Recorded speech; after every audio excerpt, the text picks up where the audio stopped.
Good morning, this is the Eager Beaver Show. You are listening to a True North Eager Beaver Media Incorporated podcast.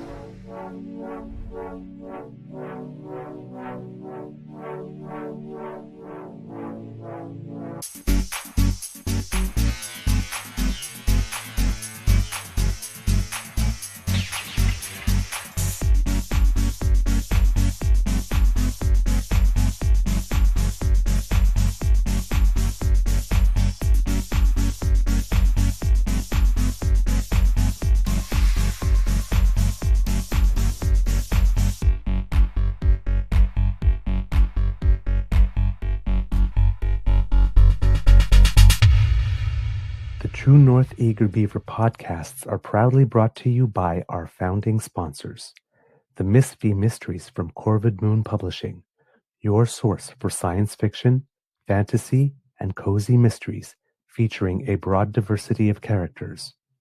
PsychicTarot.ca, book your tarot reading and unlock your spiritual journey.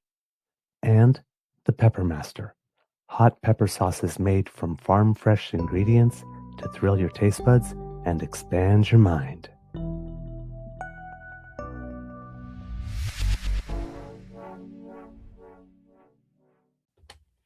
Well, good Sunday afternoon, and hello, DamFam. Hello, kids and cubs, and welcome to a special episode of the True North Eager. I forgot the title of my own damn show. True North Eager Beaver Interview Project. Today, recording day is Sunday, March 1st, 2026, and it is a gorgeous day here. A little chilly, but wonderful here at the Beaver Lodge. And I am clicking my ruby red slippers together and saying there's no place like home. For all of you who have been following my ordeal over the past little while. I am your host, the Eager Beaver, pronouns he, him, hey, Mr. Beaver A. And, not with me is my, oh, well, look at that. How you And going? with me, as usual, is my good friend, Mr. Grizzly. Hello, sir. How are you? I'm not too bad actually. For a chill Sunday afternoon. Was out a little bit earlier with Lola, and then came home, did some chores. Been doing some choring today, and then decided that I should, just go for a little bit. Went for a coffee, and then went and had a beer, and came home. And saw that you were getting ready to go online, so I thought I'd pop in and say hello. Oh, I am so glad you did. What a pleasant surprise. And I'm sure the DamFam is very happy too. Well, it's I got the toucan because it's cold out right now. Yesterday when I took Lola out in the morning, it was +5. This morning it was -22, and tonight it's going to drop to -35. Hey, Yeah, okay. -35. That's a 30-degree drop. No, 40-degree drop. What am I saying? +5 to -35 in 48 hours. Jeez. Wow. Wow. So yeah, it's going to be an interesting walk with Lola at 4:30 in the morning. We are going the other way. I think it was like -10 or 12, and in a couple of days it's going to be plus. Yeah. I was like, Yeah. how? It is going to warm. It's supposed to. I saw something on the CBC how it might hit 20 degrees in southwestern Ontario this week. I'm like, but right now they're getting the same winter freeze effect that we're getting. GTA is going to hit -30 tonight. So -30 to +20 is, we would describe that as redonkulous. Yes. Because it is. Yes. It's stupid. Come on. All -30 right. to +20. Come on. A big thank you goes to our podcast founding sponsors, the Pepper Master, the Miss V Mysteries from Corvid Moon Publishing, and PsychicTarot.ca. My friend, how is your mental health today, sir? I've been battling for a bit now, and in all honesty, today I'm better than I expected to be. So that's a win. Yeah, I've been. Whoops, sorry, just knocking shit over here. I don't mean to. Been battling some stuff as of late, and I'm hanging on and hanging in, and that's really what counts. But yeah, I'd say today is not too bad, all things considered. Despite the fact that I've it's been an uphill struggle for me for a little while now. And I did have an appointment with my doctor scheduled, and it fell through. So it was a phone, like a phone call appointment, and it Okay. fell through. I didn't hear from him. So I'm going to reach out to him this week and say, hey, what's up? I'm still here. Do I need to double my medication? Like, what's going on? Things aren't shiny, happy people as it should be. Uh, but again, it's February. Well, it's March 1st today, technically, right? Right. Right. Time of the year. This is a difficult time of the year for those of us who have mental health issues, and those of us who suffer from seasonal affective disorder, those of us who struggle to just, get through the day. And, I took last week off, needed a rest, needed some R&R, talked to my boss. He goes, yeah, go relax, because I know you got to go away in a few weeks, and it's just been confirmed. So I got to book with my friends so she can watch over Lola while I have to go to Toronto. And I understand I've got a few more trips coming up in the next few months. And with what is going on in the world right now, Jeez. my job might get really interesting over the next little while. So Yeah. I'm looking forward to going to work tomorrow, because I'm curious to find out what's going to be happening. My job is like a box of chocolates. Never know what you're going to get. And in my case, because of whom I'm working for, Right. yeah, yeah, Yeah. yeah. Which It's again, we can't say much about, but we can't say anything about it, literally. But it's just like, because of what is happening globally, things for me could get really.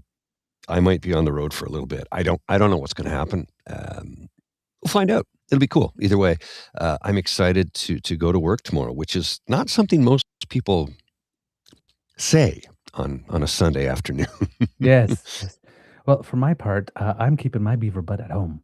Yeah, I don't think That's you're all going I'm anywhere gonna for a little bit, eh? Maybe it's best that say. you don't get on a plane anytime soon.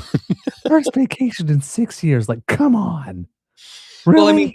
despite the complications in the beginning, with the car breakdown and the trip to get there, and then, of course, Alex sacrificing some of his DNA to the coral gods, I guess. I think, we should all be grateful and thankful that things didn't go as bad as they theoretically could have, Yes. because of where you were and what happened while you were there. So, Yeah. yeah. Yeah. And, today, I'm happy to talk about it more a little later, but right now today, I just want a couple days off from Yeah, talking. yeah. No, I get it. You just can I not address this right now? I don't need to be dealing with it at the moment. Yeah, I completely And understand that. and of course, like, today's the day because we got home, right? B We left Thursday, we stayed in Toronto a little bit, one day with, Alex's dad because we Mhm. had to stay up all night in the airport, so we were just beat, then came back yesterday, and then today I'm, like, walking out of the door, and who's there? The neighbor who helped shovel our our driveway, and it's like, "Hi." It's like, "Thank you for doing that. I really don't wanna talk to you right now about how my trip was going, but hi." And then, we go out for brunch with a couple of friends, and then they're asking about that, so we're talking about that then, and of course, then we're leaving, and just as we're leaving happens to be, like, the office assistant at my chiropractor. "Hey, how was your trip?" And it's like, "Oh my god, am I Don't gonna run don't into everybody I know today?" don't I don't want to discuss it at the moment. Perhaps at a later date, but for currently, I would like to not discuss it. And yeah, we go from there. From there. Oh my god. Okay, so today, Kits and Cubs, in case you were, sleeping under a rock or something, and, the pun word Iraq, get it? Yeah, But, it's good. we're It's not good. gonna be talking about Iraq, we're gonna be talking about Iran today, and, to help us with that, because to be totally honest, this is way out of my depth, Mm. uh, we have a DamFam favorite here, again, because, we had him not too long ago, to ask him how screwed are we, when we, saw the United States go into Venezuela, and, we know what's happening with Cuba, and, it seems that, around, 2 something in the morning, around March 1st, um, the United States, under the presidency of he who shall not be named, Mhm. decided to bomb his 8th country in 1 year. Yeah, no, he's really putting that whole FIFA Peace Prize to Mm. shit, isn't he? Yeah, and that whole American first, no more forever wars, no more wars, and yeah, that whole thing. Yeah, yeah. A lot of people, Marjorie Trader Green is sort of wondering what the hell happened to that pretty vociferously. Well, and so all the most terrible people in Mhm. the political spectrum that we have been telling you for years are terrible, suddenly are changing their tune a little bit, and pundits and people who do what we do, and many of them are terrible human beings, and we've talked about how terrible they've been. They've suddenly been changing their tune as of late. Now, I'm not going to say, well, that they've redeemed themselves, because I don't believe that's the case. But a broken clock is right at least twice a day. Yes, we find ourselves in the very uncomfortable position of agreeing now and then with Marjorie Taylor Greene. Or, and I can't believe I'm about to say this, but I'm about to say it, Mark Slapinski. Yeah, I know. I got to go take a shower now after saying that, but I've even agreed a few times lately with Jason Kenney, and I'm like, what I need the to rinse my hell mouth. is Sorry. happening? Like, what's going on? But here's the thing. Here's the thing. They've been saying and doing the right things, so I'm going to agree with them when they say and do the right thing. Right. Because that's who we are. Yeah. That's who we are. We will give credit where credit is due when it's due. Exactly. Not saying that they've redeemed themselves, because PP's speech the other day was a well-written Chat GPT speech, and quite frankly, he said the right things. Now he wants to go to Germany and the UK to negotiate on our behalf. For what exactly? He is not the government of Canada. He can't negotiate anything. So I thought it was funny. We said, we don't need an election for at least 3 or 4 years. I'm like, oh, so you're defeated. You haven't got a snowball's chance in Hades of winning anything. Mm-hmm. And, the most luxurious public housing that taxpayer money can buy is a nice place to cool your heels until such time as, well, Yeah. Till Yeah. you get a nice post-political gig somewhere doing consulting. I like, what is he qualified to do? Please don't make me answer that question, because I can promise you only not nice things are going to come out. I know. I'm a petty little beaver. He's not qualified to do anything. And Oh again, my God. like I said in the past, and I'll reiterate it one more time here, he does not care about anybody but himself. He doesn't. Yeah. And if you think he does, he's managed to pull the wool over your eyes. I know this because somebody who used to work directly for him said as much. He doesn't give a damn about me. Doesn't care about me at all. Yeah. Yeah. However, we do have someone who cares about us. Yes. And he's a Yes. knowledgeable individual. Yes. So kits and cubs, how about putting your paws up? Here's the camera. And giving a big round of applause to DamFam favorite, mon frère, and I'm beyond a friend of the pod now, because I think he's our most frequent guest. Well, he's not on camera right now. I think he stepped away to the toilet for a second or two. Oh, I see a hand. Oh, I see his hand. Waving. I don't know if she's saying, give us 5. What does that mean? I don't know what that means. I think he's drowning. Asking for help. Oh God, here he goes. Oh, okay. Hi. Don't blow the whistle.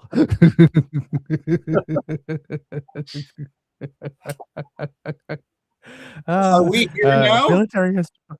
Yeah. Are we for now? Jesus Christ. Sorry Have about you got that. your full battle round there or what? No, I don't. No, I don't. My dad's he gave me some advice when I was coming in. You got a bald head, so you got to cover up the shine because it'll bounce off the camera lens and everything. So That's I'll what put I'm on doing today. put on my working suit. Yeah, that's what I'm doing today. Anyways, okay. Yes, fathers always helpful. They are. Perfect for the self-esteem Not before going always fine, live. always helpful. How's your mental But- health doing today, my friend? That's a very good question. I think my head's basically held together with duct tape at this point in time.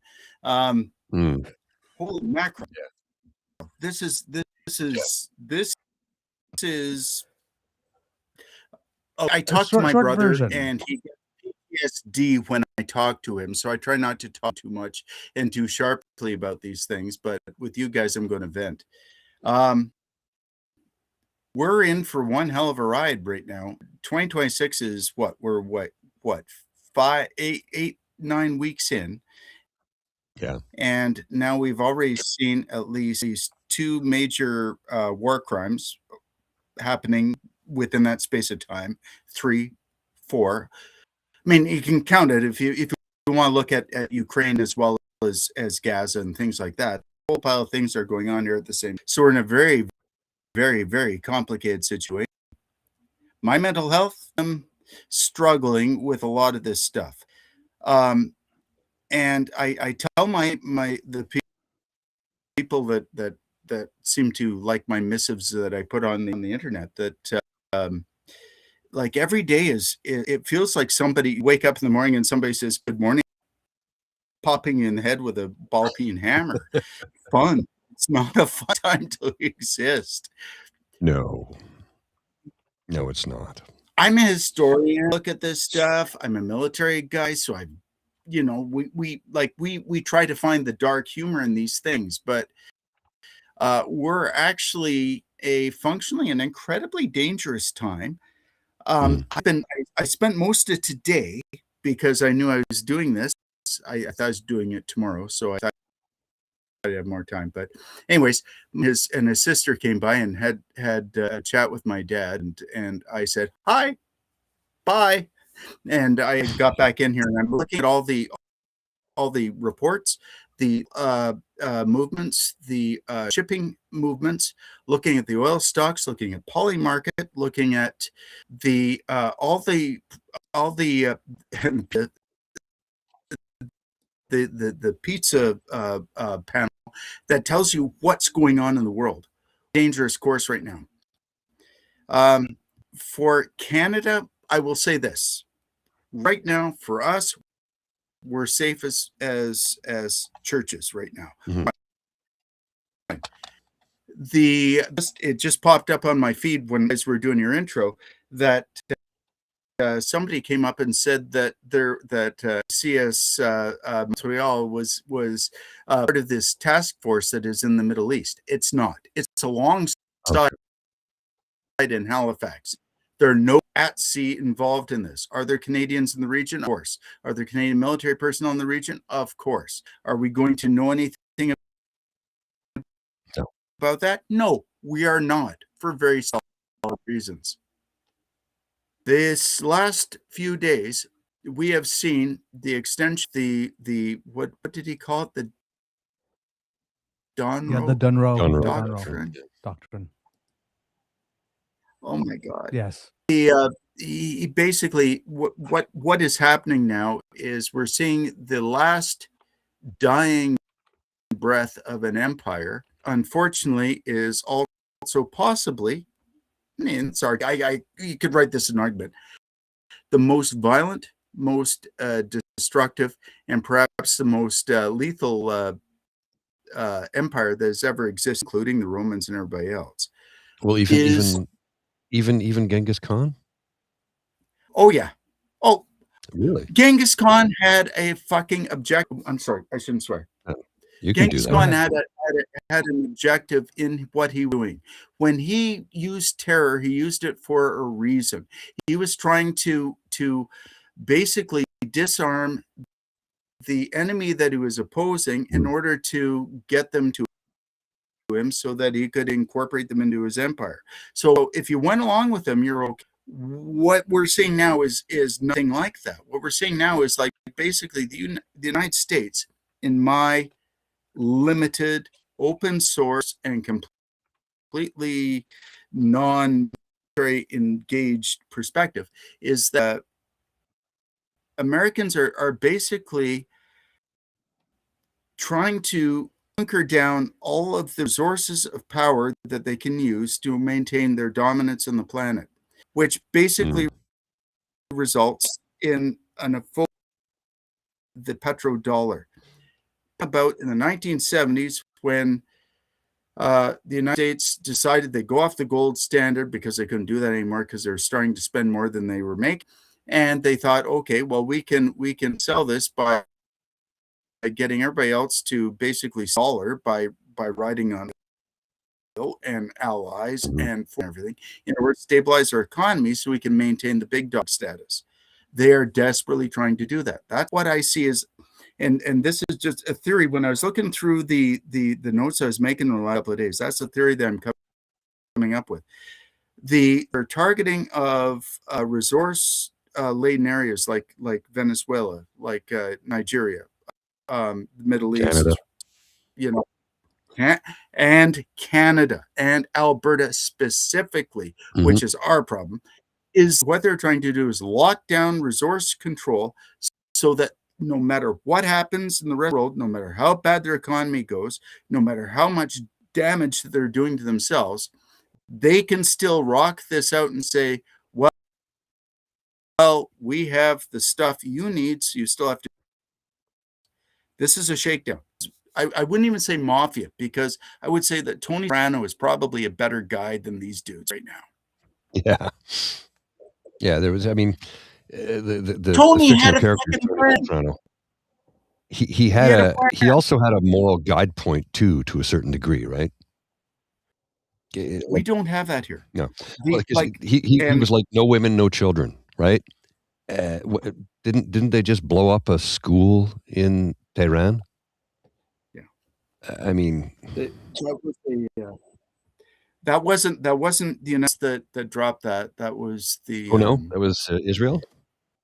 That was the IDF that did that strike. Yeah, which is well in keeping with their order of battle and their standard of operation. Oh dear, yeah. This is only going to get worse the longer it goes on. We have this where we have two nations that are absolutely reckless, and it's hard for everybody around them to figure out. We talk about our mental health here, and mine is not very good right now because of all this stuff. All I can see right now is that we have a situation where the United States is going full on fascist. You can call it Nazi, you can call it whatever you want to call it. It doesn't really matter. It's the same goddamn effect. They are going for themselves. Their population is completely ignorant of what is actually happening in the world around them. To an extent, I would absolutely war with Nazi Germany. We have a situation where they still have massive military force that they can use, but their leadership is telling them they know that this is a time expire project. There is going to be a time where the Americans can no longer use these assets to do the stuff that they've been doing for the last 50, 60 years. Human normalcy bias, right? We all get used to whatever is happening. Why, like, shock and awe works for the first 48 hours, as we're seeing right now. But once people slide into the fact that, yeah, I'm under attack, yeah, the Americans are hurting us, and we have to do things, and they build workarounds, mental workarounds with the shock, and then they get on with their lives. Americans, that is the only axe they have left to use. See them using this desperately. This is in terms of studies and war studies and geopolitics speak. We call this micro-militarism. And a historical parallel, I would say, is what we saw in I don't know, like the Suez Crisis, for example, which is also part of dealing with Suez Crisis. The UK and France trying to regain their empires after the established where they were in the world and fit themselves in, decided to launch this aggressive war against Iran, against Egypt in order to do this. That did not succeed, and that weakened them further, and then they declined further into empire, just as the French did in Indochina, which resulted. That is what we're seeing now. This is the death rattle of empire that is happening right now. The problem is, for the first time in human history, we have an empire which has the ability to literally and absolutely destroy all human society on life, but all human society on the planet, doing this, going through this. This is the first time this has happened. We got, as I think I said this in the last show, but last time when the USSR died, because they had some sane people who are still having their hands on the throttles there to back this stuff up. Correct. America this time is gone fascist state. I honestly do not think they have purged themselves to the point of leadership where there's nobody left there to guardrails. It's a mess. I would agree with that. And you look at the way things have completely unraveled from a societal standpoint, if you will. During the end of the Cold War, you had there was an incident towards the end of the Cold War where there was a seemingly nuclear assault on the Soviet Union, and it turned out to be a false alarm, and there was the one sub-captain who could have launched nuclear warheads at the U.S. and said, this doesn't feel right, and decided against it. He prevented World War III and nuclear Armageddon, right? One guy. It was literally one guy, and it was his decision. Had he made the decision to fire, none of us would be here right now. Those people don't exist. He was one. But those people don't exist in the Trump administration. No. They don't. That's what I'm saying. You don't have level-headed individuals who could make a decision like that, realizing if I push this button, I'm ending humanity. You got a lunatic like Pete Casbreath who will literally go, let's fucking kill everybody and not care. And this is the concern I have right now, is that you do not have level-headed individuals in positions of power that can control the arms of the U.S. military. And I'm wondering, where are the sensible generals in the U.S. military right now? Like, what is going on? Why are they doing things illegally? Whether you agree with what took place or not is beside the point of the fact that the invasion of Venezuela was illegal and the invasion of Iran is illegal because they had no congressional support to do it. And that is the problem I have. Right? Yeah, well, I have a lot of problems, but that's a concern. Oh, it is. And let me handle that from in 4 points here. First off, that happened. Then that was not a Cold War where people stepped the thing back and ensured that it didn't happen. Yes, there was a solid system though on both sides of the equation where people said, if X leads to Y, we get death. And they understood completely and emphatically what the cost was, and they were all in the loop, and nobody in the chains of command wanted that. Mm-hmm. That was a situation where both sides were what in geopolitics you call rational actors. Right. They don't want themselves to stand, that they need to work together to solve the problem. Those were artifacts of having this like a mad doctrine. Yeah, I mean, you can look at things like there's also like the KAL 007 flight where it got shot down by the Soviets, that caused about several others that are classified that we can't talk about. But this did happen. That's why we had the guys could get together and talk. Dude, what's going on? And we lock this back. I mean, that's been happening for a while. Mhm. We do not live in that world. Yeah. Live in a world where it's actually like medieval kingdoms with nukes. Yes. But to the point that you're pointing out, Paul, because that is a valid, and I understand right now, the United States, you talked about their Secretary of Defense, who calls himself the Secretary of War. Yeah. Which is illegal.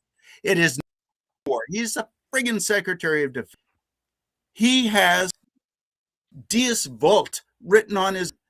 That tells me this guy is a white national supremacist. He absolutely believes lunatic stuff that has created the entire American military. U.S. military is going to be stopping this stuff. I would argue back to you and respond to you by saying what has happened since the first Trump administration, really rocked this one back until like before the war on terror, even purged their leader, anybody who is willing to think, which is defend the Constitution and not violate the Constitution. The people who are in charge of the American military, if they're having prayer meetings in the Pentagon,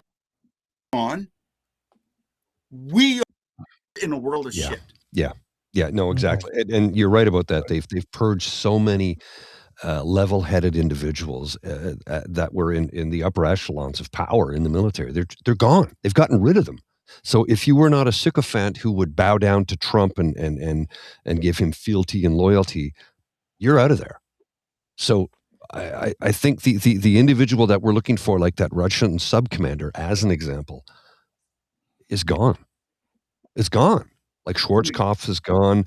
Colin Powell has died. I'm like, all of these people that you could go, this is an incredibly highly educated individual who knows a great deal about geopolitics and knows a great deal about how to wage war and prevent the loss of life.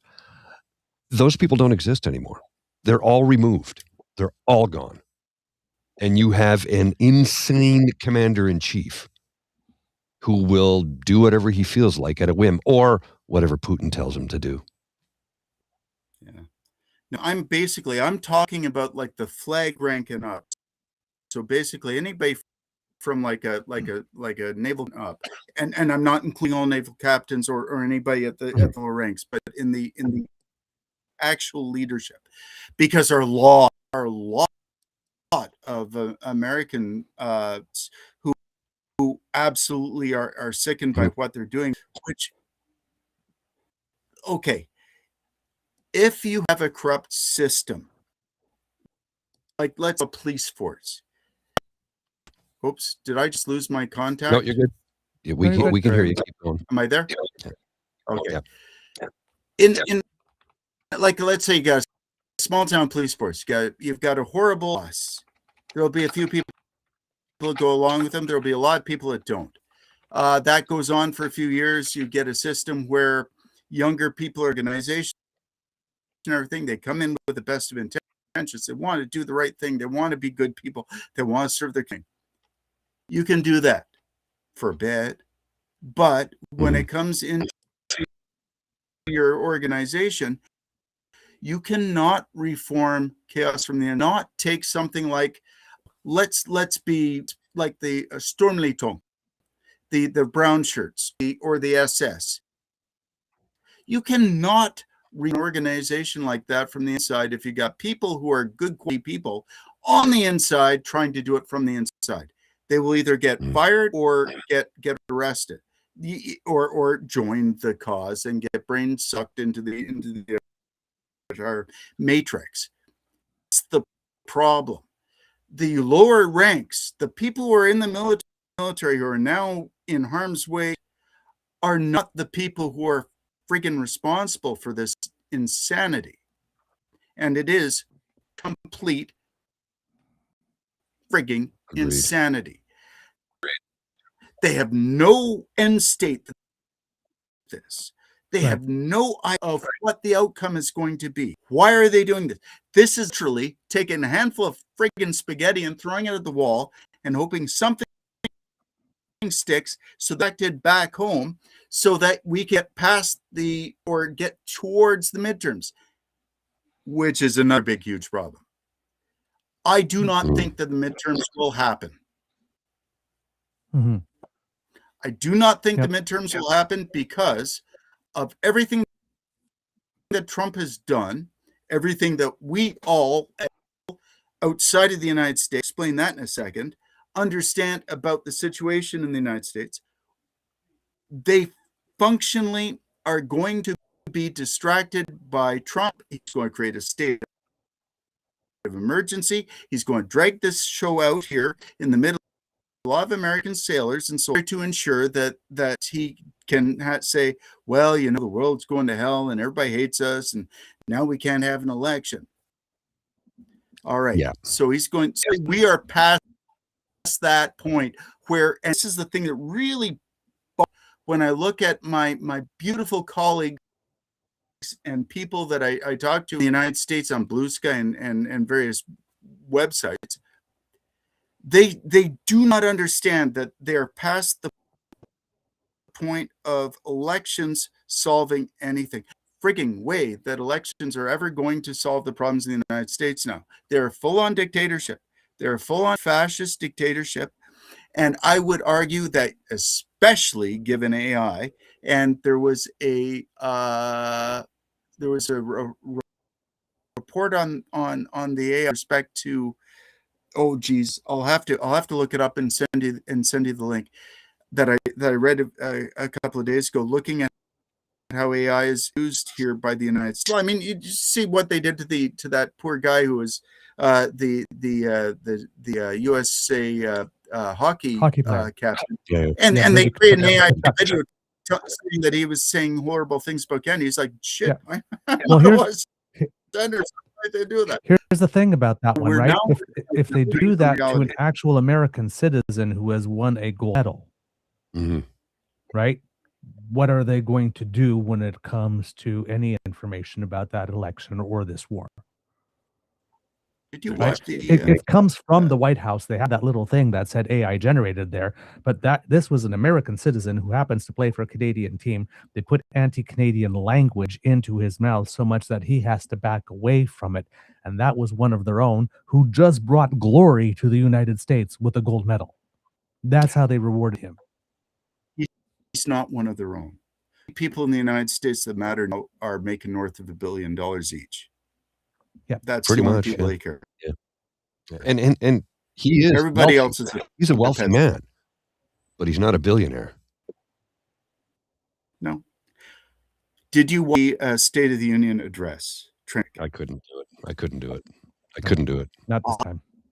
I did. So you did. You're welcome. Thank you.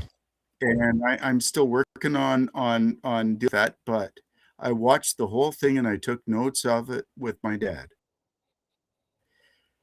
It was all I saw there was emotional manipulation based on complete and utter unfettered lies. When I say that they are in a worse state now, the United States is now in a worse state, and I'm talking about everybody from like the top end all the way down to like, they are now functionally, and I studied. I did several courses in I studied under Eric Hans, who was the I think he was the grandson of Helmut the elder, Helmut von Moltke the elder, who was like one of their major officials at Western. They are functionally vastly less informed about what is happening in Nazi Germany in the 1930s and 40s, when the radios only had channels, both on Nazi propaganda 24/7.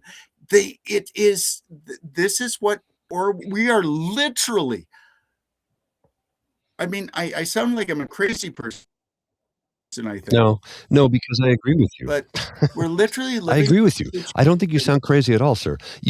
What you're saying is truthful, and it's disturbing to think that in the age of information, where I can use one of these to access all planetary information, and people are less informed now than they were 80 years ago. Information. That's a No, it's fallacy. not, Education is Right. about how you train people to understand the world around and how to sort out bullshit from the truth. That is what we try to do. That is our some freaking job. That is what it is. You're seeing in the United States, and I'm actually writing a book on education in Ontario and the problems with it right now. We're nowhere near as far as they are. In the United States, 50, 60 years, we have seen a complete degradation in ability, and the ability of people to understand is happening around. Have either of you in your podcasting gone through like a standard, like a local broadcast in United States somewhere, like take somewhere in, I don't know, friggin' Texas or Missouri or someplace, and look at the breakdown of structure of their programming? Oh yeah, many of them are controlled by Sinclair, which owns hundreds of stations across the United States. And I was reading online yesterday on a Reddit thread about how people who had worked for Sinclair in broadcast television in the United States had said the disturbing thing about Sinclair is they would trim down our local information to a 5-minute segment and then have us dedicate 35 minutes to a by-election in New Jersey, and we're in Missouri. Like, why? This is not so local news. Yeah, it's not. They don't get news; they get propaganda. That's all it is. Yeah. In Canada, we've got the benefit of having a better. We're farther out of the event horizons to deal with this, but yeah, like you look at America, you get maybe about most of it is local, like, and it's bullshit local stuff. You get some that is national, and you get maybe 5 or 6 seconds of, well, this is what's happening overseas and around the world. They do not functionally understand what is happening in the world. It's not a matter of intelligence. Americans are intelligent. When he ended the Fairness Doctrine. Ronald Reagan ended the Fairness Doctrine in 1982, I think it was. And that gave the rise to cable news. Yeah, it's like Fox News has gone on record and testified in court that they're not a news channel. Rebel News has done the same thing in Canada. News is just in their name. They don't actually provide it. I think I saw it this morning. Ursa was out in front of like one of these sign sites for their referendum. Yeah, and that's another thing. Okay, I'm going to go there too. Okay, well, just before you do that, sir. Just before you do that, I have to go. I got a very anxious puppy dog that needs to go outside. So I'm going to bid you adieu. Great to see you, Hugh. Great to see you, Mr. Beaver. I will try and produce some content this week. Everybody, thanks for joining in today. We appreciate you. I love you all, and I'll see you soon. Bonne chance.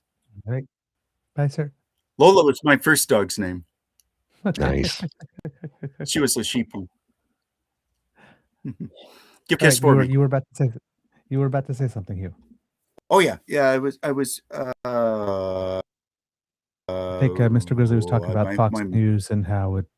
Thank you very much. Yes. Okay. With respect to the media in the United States, in Canada we have similar problems. I was going on to say that with respect to what's happening in Alberta and what we're seeing with this referendum stuff, which it really we've got federal MPs as well tying into this insanity, is that this is first one that the Alberta separatists are saying and doing is absolutely straight out of the CIA playbook for how to soften up a country before you take them over.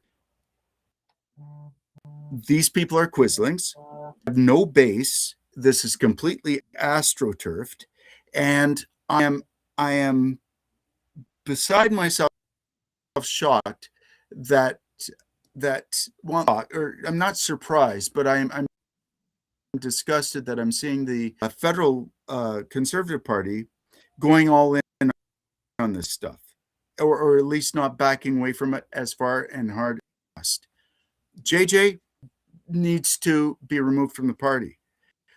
Danielle Smith needs serious, like she's not a good person to be in charge of the this is functionally, and I mean I'm like, I mean, I can, if you want to take a history book, not see Norway in the star and underline the points in the book where it talks about how Victor Quisling did the undermining of the state before they were invaded. That's exactly what we're seeing. This is a psyop against Canada. This is a direct assault against Canadian sovereignty. We need to be aware of that, and we need to treat that seriously. I'm not saying anything like violent, but this does need to be legally addressed. Yeah, indeed. All right, so we've sort of gone all over the place starting off this, but I'd like to ask a couple of questions to sort of bring a little bit of order in here.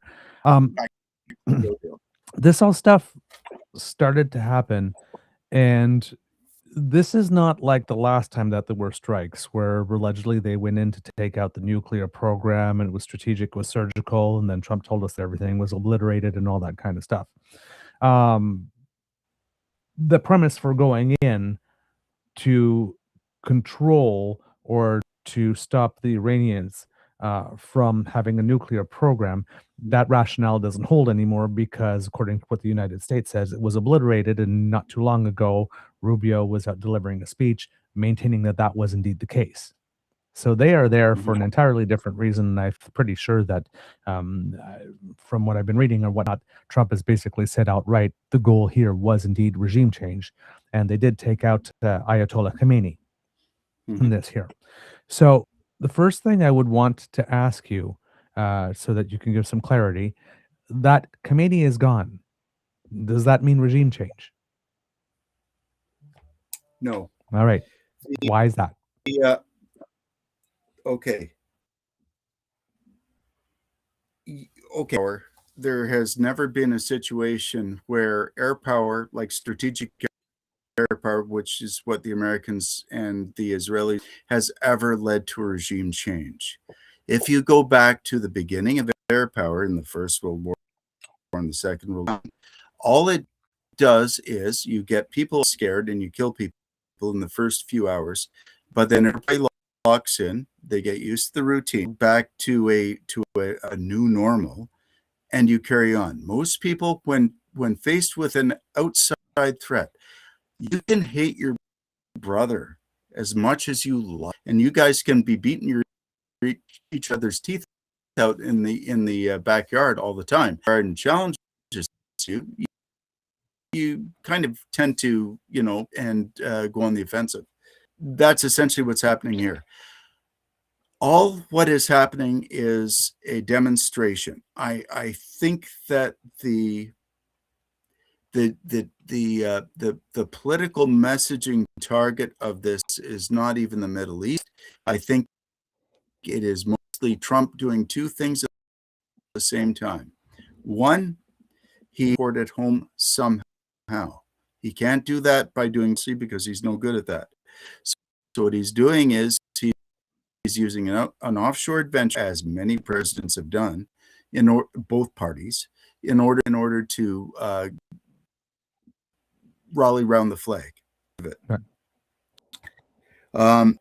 The other part on the ground in Iran is Iranians are people just like Canada. There are 90 million of them. It's a huge country. They hate the Ayatollahs. I hate the Ayatollah. I mean, the dude's dead, and what better place? Their government sucks. The problem is that anytime you've got a situation where you are trying to do regime, you need to create a system before you even start this sort of operation where you've got, like, at the end state. We didn't like that. Okay, great. Trump says, right, awesome. I'm going to bomb the crap out of people, and then you can go in and then you can take over the government. Oh, all right. You're telling me that, let's say, 70 million civilians without access to ordnance, without access to operations, without access or training or any sort of idea of what they're going to do, are now suddenly going to go surprise, and the government, because you just whacked the guy on top, is insane. Right. Sorry to bring this back to what you went through, but it's exactly the same as a cartel. Right. You know, the guy on top, there's going to be another guy comes right up the middle. Yep. And he's going to take, he's already done the preparation and the training and the planning for how to manage that. Same Yep. We were talking about that here. yesterday. Yeah. With Khamenei dead, all that means is that somebody else, if that regime, if big, huge if, and the fact that we're now, 48 hours in now, and haven't happened yet, I'm very, put a toonie on the Stone Walrus as a bet against you that this won't make any difference for the regime. If the regime does collapse, the only thing that will suck into that vacuum and take over the space will be the Iranian Republican National Guard. Now, really understand what the Iranian Republican National Guard is with respect to the country. I'm not going to go into details. I'm just going to try to keep it light, but it is a state within a state. In Iran, the government controls business. They control that sort of stuff. The Iranian National Guard does the same sort of thing as a subset of the government. They control some businesses. They control industry. They control train. They build their own. They make drones. They do a lot of military. Do a lot of things. They got their fingers in everything. Think of it. It's kind of quasi like what the SS was in Nazi Germany. It is a state within a state that is capable of maintaining itself without the government. If a vacuum occurs at the top of the power pyramid, those are the people who are going to get sucked in. They already have the command structure, they have training, they have the personnel, and they have the weapons to ensure order. Order will be maintained always. That's the first thing that's going to happen.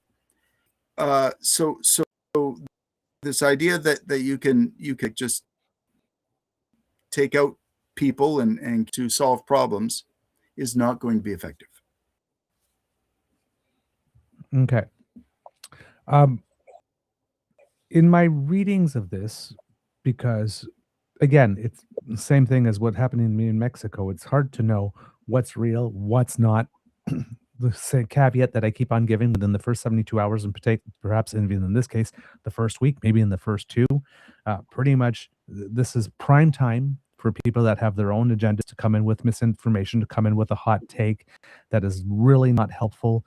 There's going to be lots of information that's put out into the public sphere by the Iranian Guard that's not going to be true. There's going to be all these things. So basically, my position is that everything that everybody's saying, whether or not I think they're on on our side or whether they're on the other side.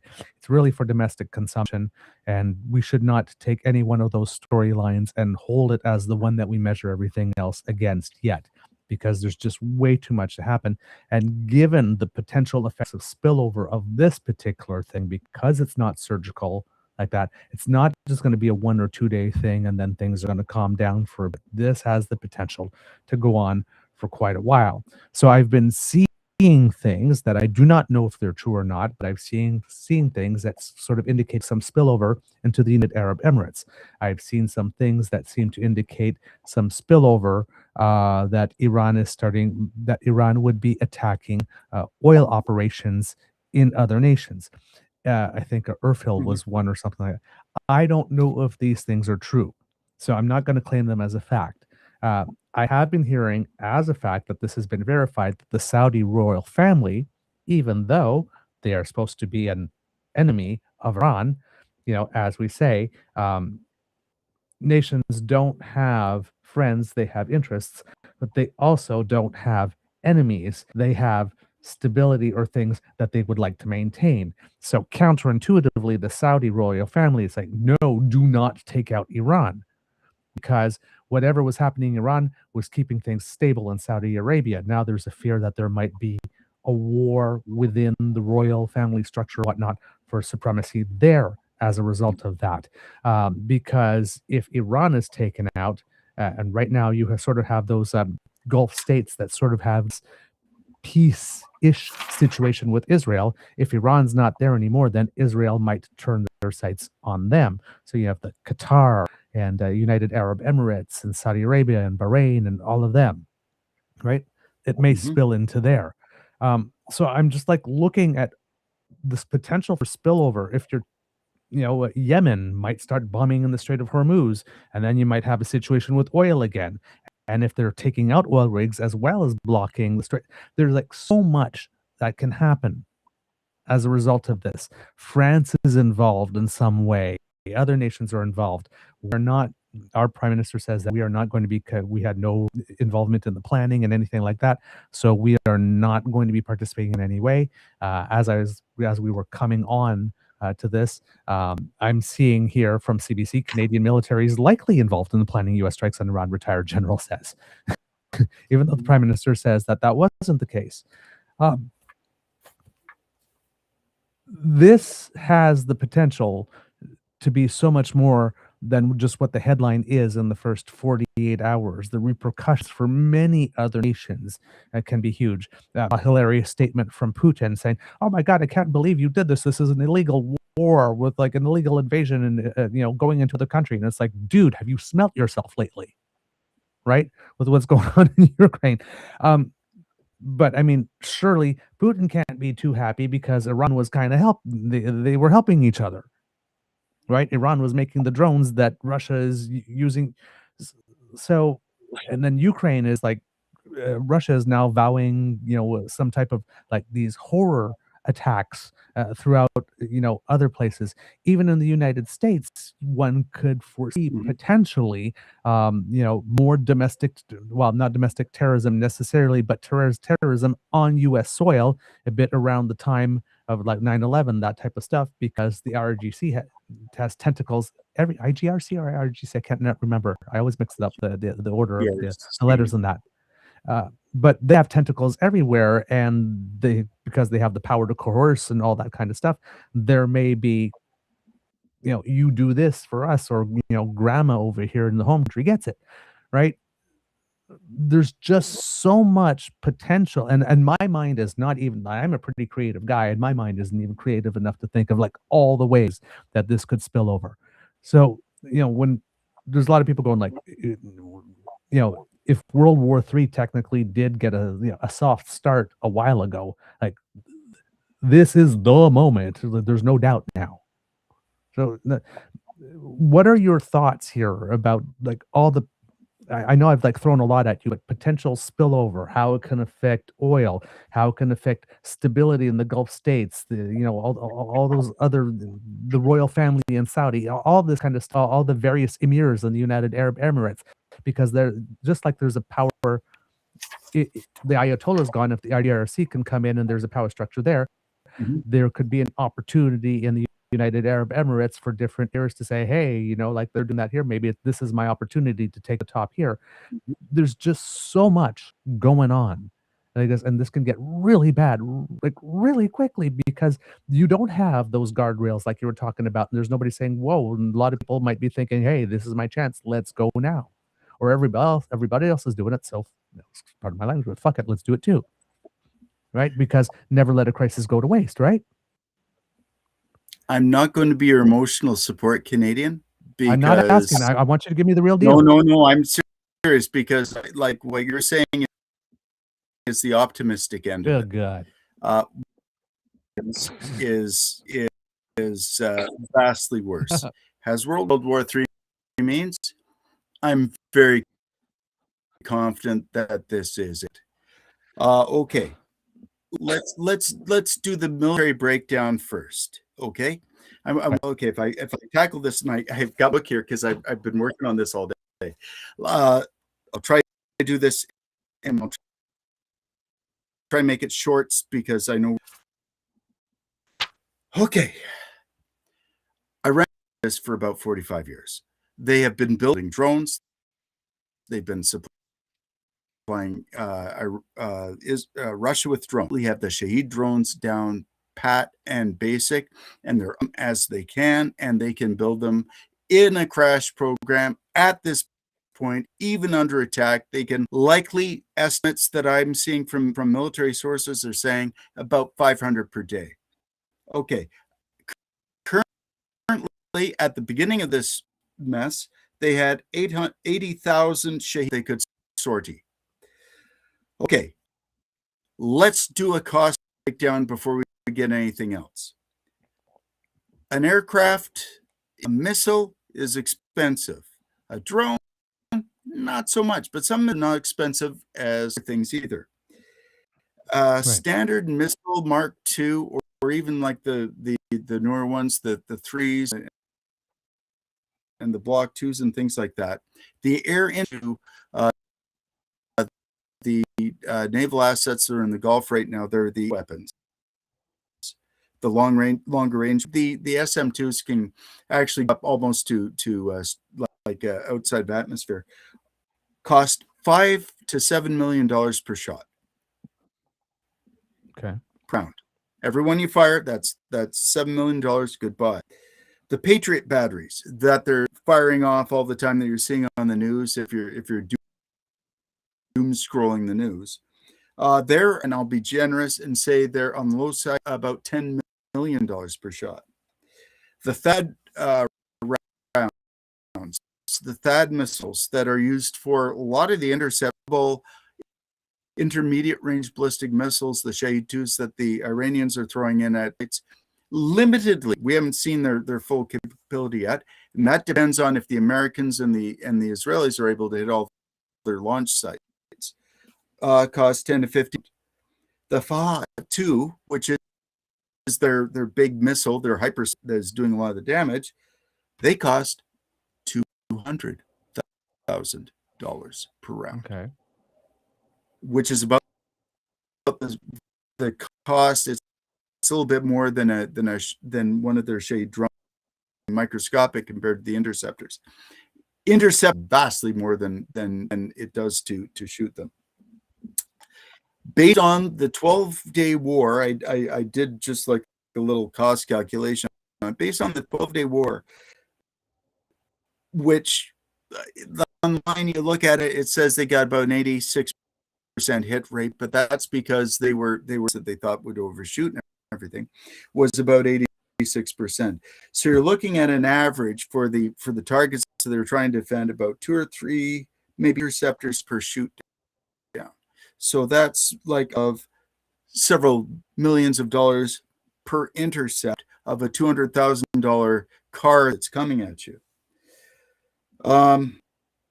Yeah, it's the if we just look at the math of this, there's no way that this war can go on long, and that is also not even talking about the basic logistics that the Americans and the Israelis, who are relying on American logistics, can any of these missile systems, weapon system takes several weeks to make individual. Cannot do this as a production level. This is not a production level thing. These are bespoke weapons. These are like handmade things. So, and there's also the other fact that go out there with their ships and their cargoes, their carrier groups, and I think somebody fired a couple of missiles at Lincoln, like several missiles at Lincoln. They targeted them today.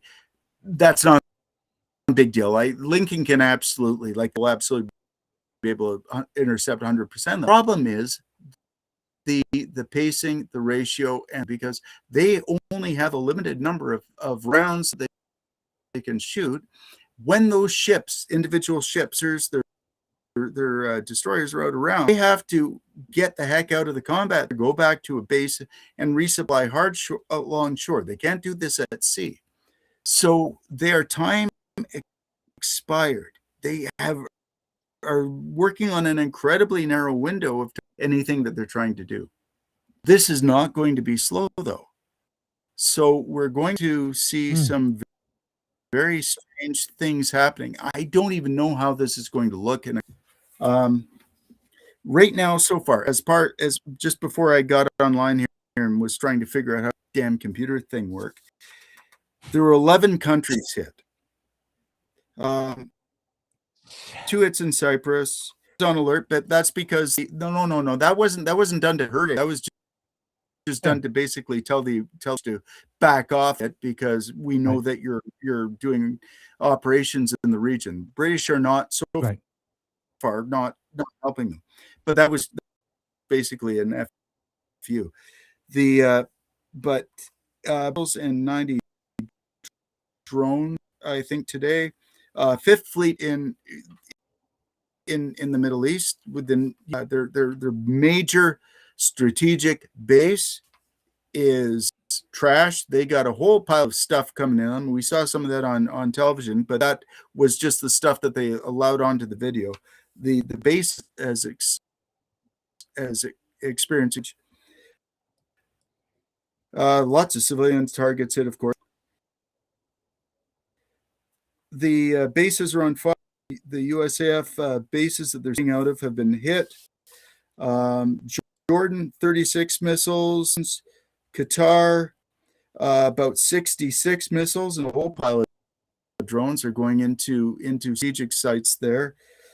Saudi Arabia, not much intel on that, but they've had a few missiles coming. Syria's had a couple of. Those are mostly, like, a lot of the stuff that the damage that you're seeing on television is coming from the weapon systems as they followed have been intercepted. But auto fuel, anybody who's ever been in the Navy knows that if you get a drop of that on your skin, you're dead. So I mean, that stuff is really toxic, the fuel itself. So the fact that this ordnance is crashing and burning all of the cities is going to be a problem as well. What else? Geez. Dubai has so far, and this is 535. So I'm 270 plus drones hitting it. The drone intercept rate apparently is very low. And this is another issue. Which Canada here better pay attention friggin' now. Drone game is everything in the 21st century. We need to get Ukraine buddies in here, and we need to help them as best we can, and we need to get in here and train us to deal with this new doctrine. This is a functionally different way of fighting war. This is like to warfare as machine guns were to bows and arrows. This is the real deal. And the United States, Canada, nobody in the West, other than Ukraine, because they've had to build it up, understand what they're doing with this.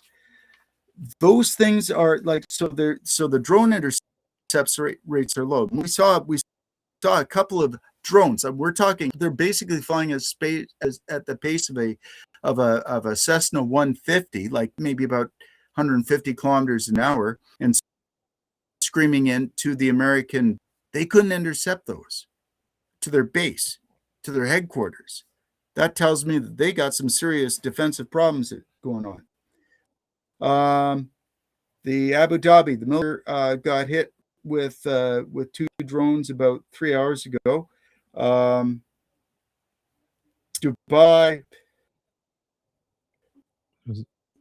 they're doing better against drones, but they hit the airport and they shut down the airport. On a hotel there.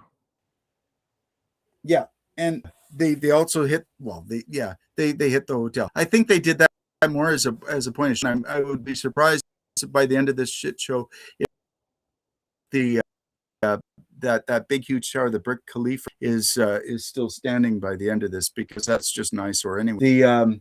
No, I shouldn't say that because that sounds callous, but that was a major target in that area, because it's also a command and control center that can support communications. But no, we've got a tremendous war here. At the end of the day, when these people went into this, they had an idea of what they were doing. The military, everybody from like the general level leaders understand what's happening, and we're saying to the American leadership, this is a terrible idea. Not do this. We cannot do this. We're all screwed if we do this. They're still doing this. Did you see that wonderful picture of Trump in the Situation Room in Mar-a-Lago? Where he and I think they're in the Lido Lounge of the Mar-a-Lago bar, or curtain strung up, the curtain of security, with people in there and smart Apple Watches on the hands of all those people, and phones. Dude, that makes Signalgate look like a joke. Everybody in the entire planet who is doing intelligence absolutely knows the entire American game plan. They are able to anticipate this. The Americans are going to lose everything if they continue this. The smartest thing they take an off-ramp now and say, hey, look, we took out the Ayatollah, off. Let's go home. Mission accomplished. Burgers are on me. They won't.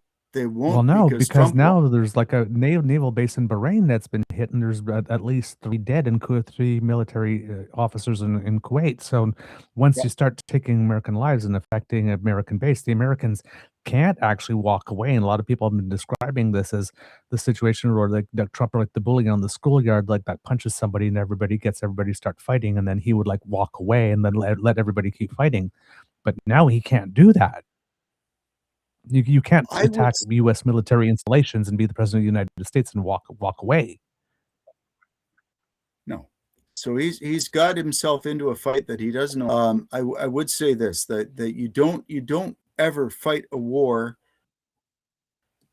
just the people who have already been lost, because that is a loser argument that causes more people to die.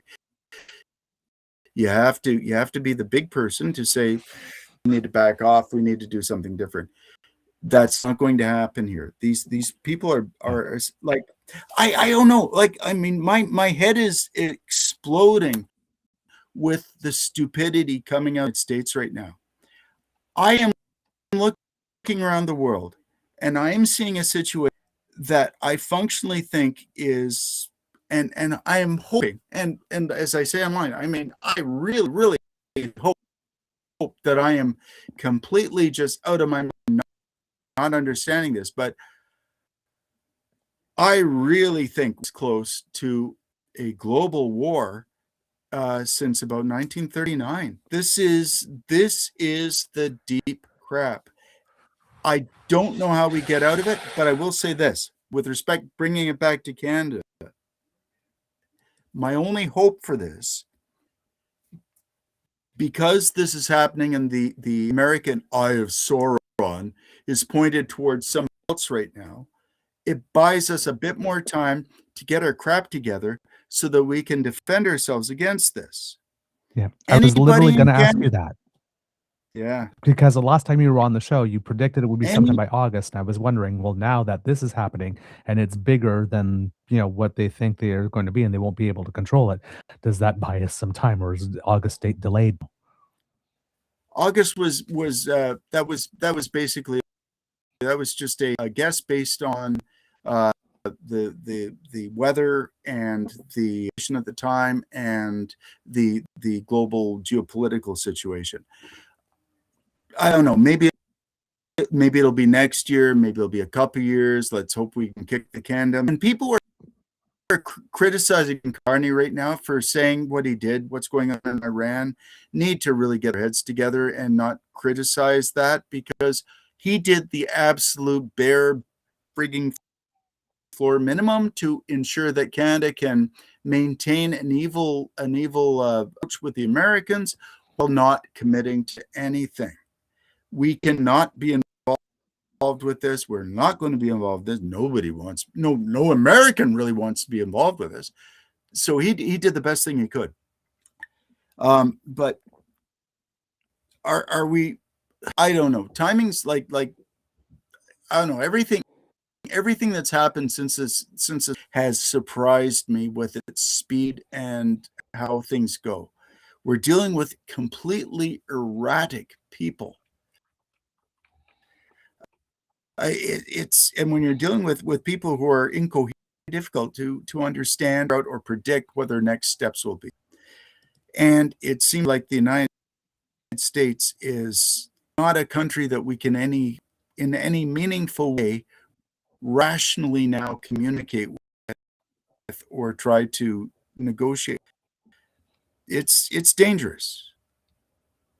Right. Okay, you've given me a lot of avenues there, and I'm making some mental notes because I do want to get back to the Carney thing. But okay, so we're talking about potential spillover, regional war, that type of stuff. About oil specifically here, because I can't imagine that Yemen doesn't get involved somehow at some point. Already And is. again, like I said, I do not know if these things are verified or if it's, again, disinformation that's coming out. But there is content, again, not enough to know whether or not it's real or not, that is suggesting that there are oil rigs in other nations outside Iran, but belonging to the Gulf states, that might be being attacked by Iran. Yeah, they are. So okay. in the Gulf, I don't know about outside the Gulf, but I do know that in the Persian Gulf there are several oil rigs and refinery like the, well, not refiners, but the oil rigs are fixed on the ground that have been targeted with drones and things like that. They've experienced damage. As far as it goes with respect to global oil stocks, major issue, because one, you're dealing with oil, so these things are very easy to lock down and limit damage and everything and recover from. So they're actually a lot harder to target to hit than you think they are. Okay. But two, the problem is what's happening with insurance with respect to the Strait of Hormuz. In the way that commercial shipping, and there's what's going on in shipping is the best it has forgotten more about this stuff than I will ever know, has absolutely made clear is that what we are going to see is, while the strait is still open, nobody has stopped it. And to be quite honest, my sources are telling me that they're doing route surveys every day anyways. So a route survey is basically a very detailed, like a microscopic, like down to the millimeter, survey of the bottom of an area of ocean in order to see any changes from day to day. So you cannot put any mines down there being detected. Is it going to be mined? I don't think so. They don't need to. All they have done now is they've whacked one of the ships that was just to the north of the strait, that was at anchor or alongside. I'm not sure which, but they hit it with a drone, which caused Lloyd's of London International Commercial Insurance System to basically say, right, well, rates are going up the Strait of Hormuz. That all by itself is causing the massage, and everybody is the strait is open, but people are basically parking their ships in the roadsteads on either side and anchoring them and waiting to see what the situation brings. That will have an oil shock on the rest of the world. My remedy, if you haven't already, is stock up on gas, because it's going to go through the roof. I think it went through about $20 up today. So. Natural gas? No, not natural gas. Oil. Like just gas, like at the gas pump? Yeah, it hasn't. No, gas at the gas pump hasn't gone up that much yet. The crude price per barrel has ratcheted right up. It'll take a while for it to hit us, so it's probably a good time to fill up anyways, because gas is going to go up until they cover off. 20% of the global oil supply, because it's everything. It's just about 20%. But if you get 20% targeted and shut down or cut off, it's it for everybody else. So it just means prices are going to go up. Gee. Okay, I'm trying to look it up, see if I can find it there. See if I can get some numbers for you. Gasoline. Oh, well, that's a 1 day delay though. So, but yeah, up 2.24%. But I don't have any dates there on that, and I can't really find a graph here. So yeah, and the best the best that I have is a little delayed here. Oh, but yeah, okay, no, wait a minute, I can. Okay, it's not a lot percentage wise, I guess it is, but I can show you a graph here that I've been able to find since about the second, but I don't think that the data is reflected in this graph here, but I'll try to put it probably up. Not yet. That's my prediction, because that's just my prediction, because these things will take, because global system, so it'll take a while for it to percolate through it, but I expect are going to spike soon. Here we have gasoline here, and I have February 2nd, $1.05 per barrel, I guess that is. And now it is, I don't know why this is popping and making like weird strobe light things, 27th, $2.28. So we're looking at if this trend is not our friend and continues, that's going to be spiking up relatively shortly. And it will also, of course, depend on the situation. They shut the mess down and they withdraw and they reduce the tension, will settle out.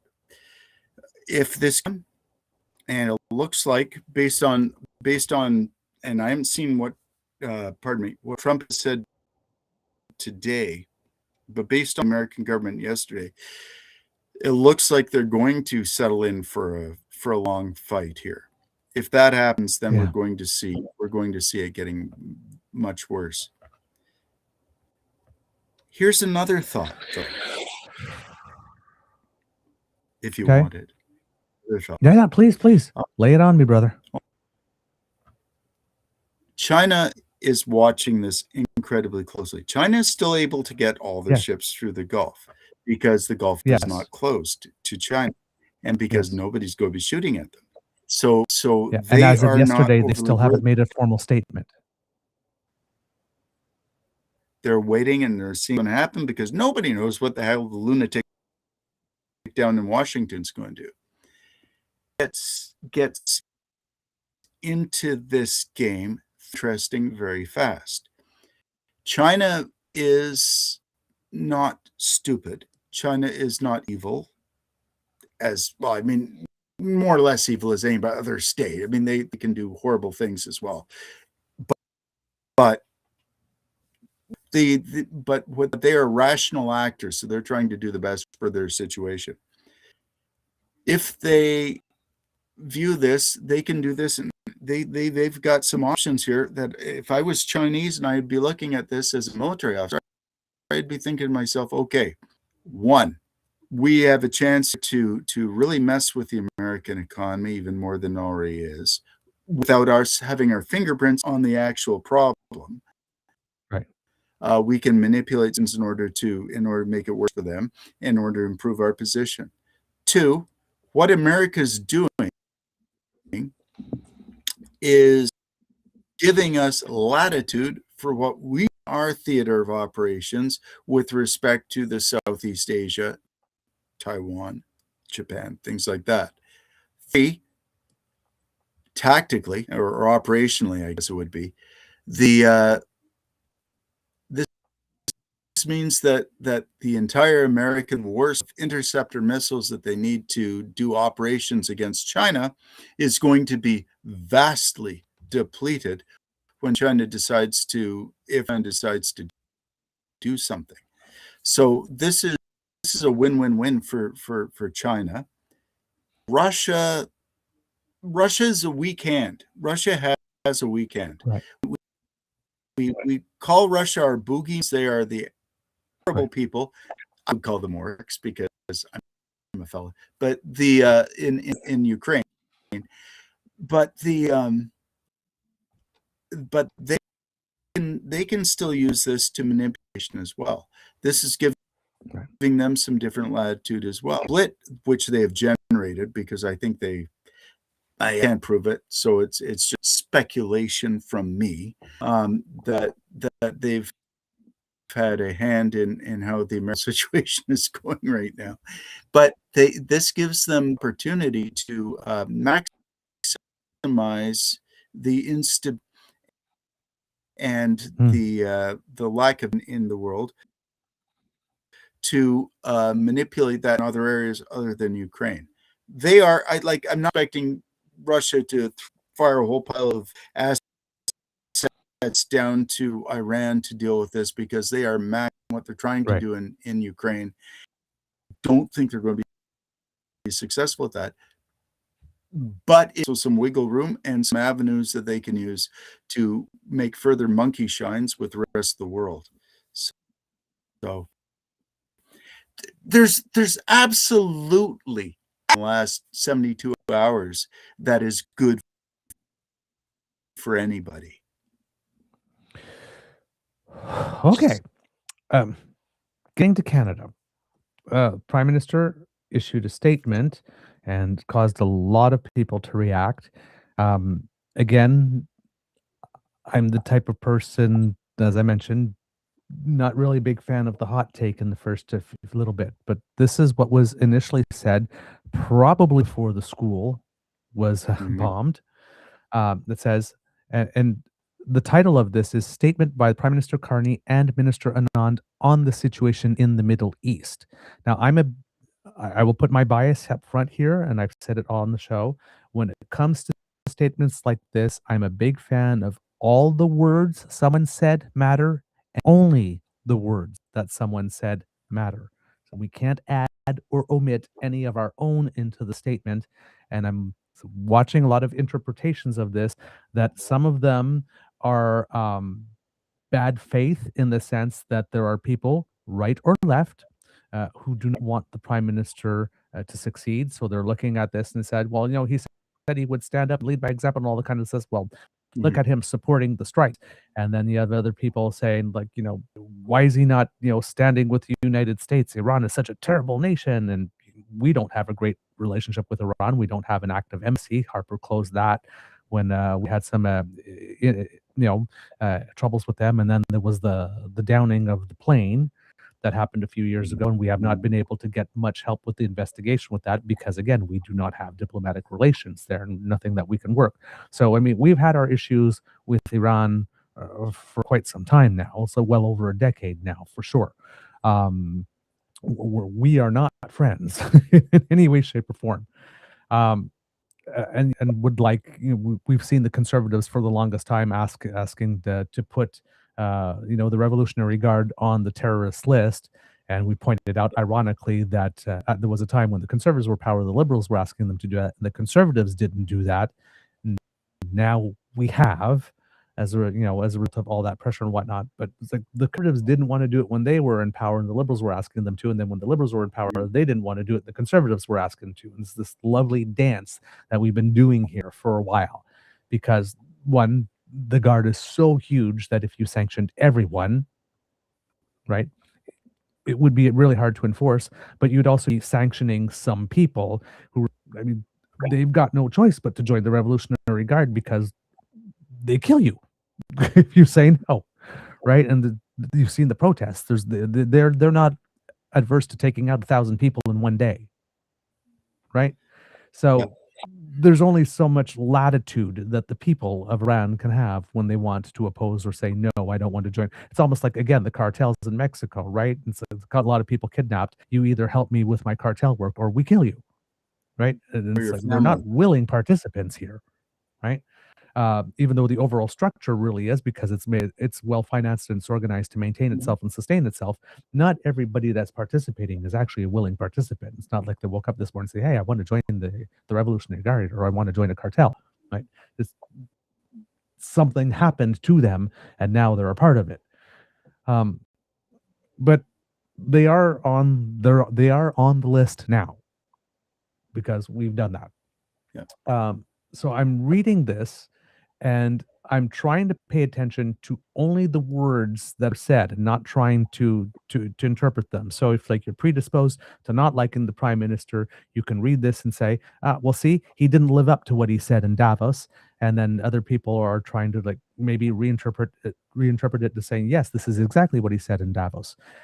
I'm trying to take the prime minister at his word in terms of we're going to live as it is, not the world that we would want to be.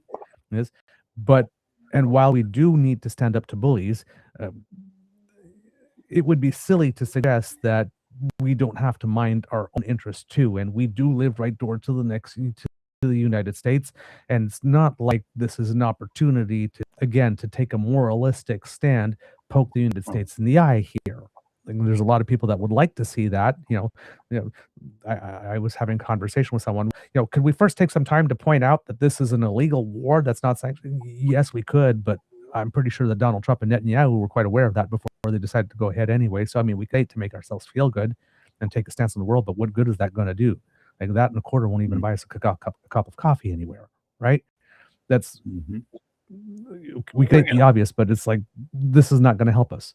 So I'm trying to read this statement with these things in mind, that elbows up doesn't mean playing the whole game with your elbows up. Standing up to a bully doesn't mean that you punch back every single time. You still have to worry, like if you punch back, is the bully going to come down and burn down your house, right? You have to stand up, but sometimes you need to be, sometimes the head that is bowed does not get the sword. Or at least is not the first. And there is, like you said, there is a strategy here in terms of us buying ourselves some time. So we do have to take care of our own stuff. So I'm trying to in this context. And it says here, the Canadian government is closely following Iran-related hostilities throughout the Middle East and urges all Canadians in Iran to shelter in place. Canadians in the wider region should follow local advice and take all necessary precautions. No problem there. Canada's position remains clear. The Islamic Republic of Iran is the principal source of instability and terror throughout the Middle East, has one of the world's worst human rights records, and must never be allowed to obtain or develop nuclear weapons. Pretty sure there's not very many people that would object with that. Canada and our international partners have consistently called upon the Iranian regime to end its nuclear program, for all the good that has done, including the 2025 G7 Leaders Summit in Kananaskis and with the United Nations reimposition of sanctions in September. This is a program that, according to Donald Trump, was supposed to have been completely obliterated. He does have a tendency to lie, we'll just say. Despite diplomatic efforts, Iran has neither fully dismantled its nuclear program, halted all enrichment activities, nor ended its support for regional terrorist proxy groups. Canada stands with Iranian people in their long and courageous struggle against Iran's oppressive regime. Canada has listed the Islamic Revolutionary Guard Corps as a terrorist entity and has sanctioned 256 Iranian entities and 222 individuals in response to the regime's repression and its violence both against its own people and persistently beyond its borders. Canada reaffirms Israel's right to defend itself and to ensure the security of its people. This is more sort of like a facts-based statement rather than an opinion one or position here. Canada supports the United States and this is the one that matters here. Canada supports the United States acting to prevent Iran from obtaining a nuclear weapon and to prevent its regime from further threatening international peace and security. The Canadian government urges the protection of all civilians in this conflict. We will take all possible measures to protect our nationals and Canadian diplomatic missions throughout the region. That's the statement. I'm going to go back to the before last paragraph. Canada supports the United States acting to prevent Iran from obtaining a nuclear weapon and to prevent its regime from further threatening international peace and security.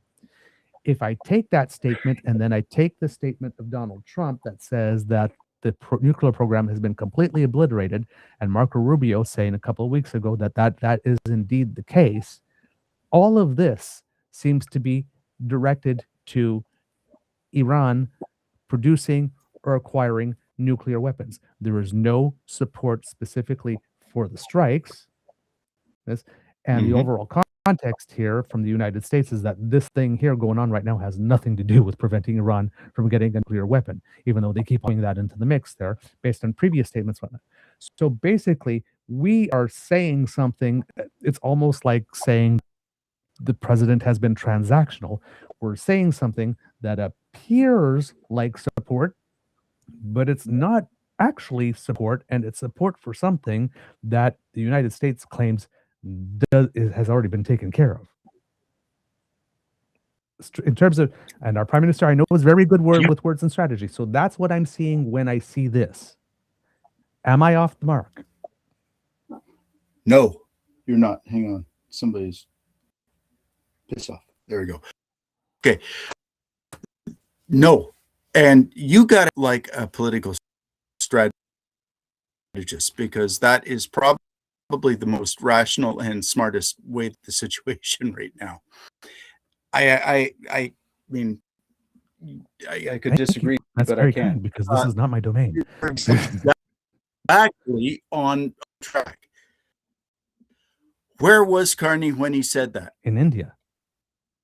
Well, when it was written, what was he doing in India? In India, he reiterated that at the beginning of the speech, but as of last night listening to the news, he has not taken one media question about this. So that's all that's been said officially from Canada's position. I don't know if anything else has happened today, but that's it. So we're as close to China as possible in terms of not having actually made a public statement about what's going on there right now. As a military historian, I'm thinking back to conscription if necessary, but not necessarily conscription. Same thing here. Like he's walking a really freaking fine line here. He's trying to do 12 different things from Sunday and navigate, and named Orange McNutt is way back and forth and trying to distract. I think he's done absolutely everything that he can possibly do right now. I think Canada's position right now is exactly what he should be. Is we are maintaining the order. We're building our position with a new world of equal countries around the world and building a partnership. We are reaching out to other countries, showing a lot of our investments that were formerly tied to the United States, because it is in our best. We're working with our allies in order to build more stability in the world. And as part of that, you have to, US are monsters at this point that are going to, we cannot afford to go back like, well, my dad liked the, so I wrote for the Leafs too, respect the United States in a relationship. The United States today, and this is something which you probably, and probably everybody in friggin' Canada, and is functionally different than it was even ago. Like, this is running speed. I don't know. I like what he said, and his statement are fairly on mark. I'm not like you. I'm not a political strategist, so I don't know how to message this as well as you do. But I totally agree. I think that is a very reasonable assessment and matched what I've come to believe about what we're doing. I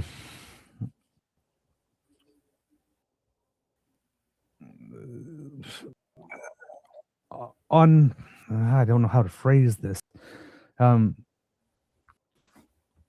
Us over here who are watching things unfold, right? I have my sort of general advice, at this moment, most statements for domestic consumption don't accept any one particular statement as being the statement that you're going to take, because there's something in communication. Sometimes the first thing you hear is the thing that you hold up and you measure everything else against it. There's absolutely nothing that anybody is saying at this point that should be the thing that you're holding up as the thing against which you measure everything, because again, this is prime time for misinformation. So for those of us who are here and we're watching this happen around the world, and we're watching our government try to walk this tightrope, what is the best thing that we can do at this moment so that we don't fall into the sort of propaganda war, and we don't become unwitting participants in spreading this type of propaganda? Take time,